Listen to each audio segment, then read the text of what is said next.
Hi everyone, today we will talk about how to fix Instagram grid photos. To know how to fix Instagram grid photos, you should just go to settings. As you see, you will click. After that, in this page you will go to apps here like this, and when you will see this list you will go down to find the application of Instagram.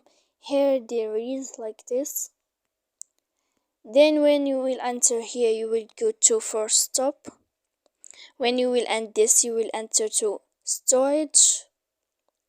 After that, in this page, you will click clear cache, and then you will click clear data, and you can turn off your phone so that you can know how to fix Instagram grid photos. So please don't forget to support us by like and subscribe. See you next time in another video.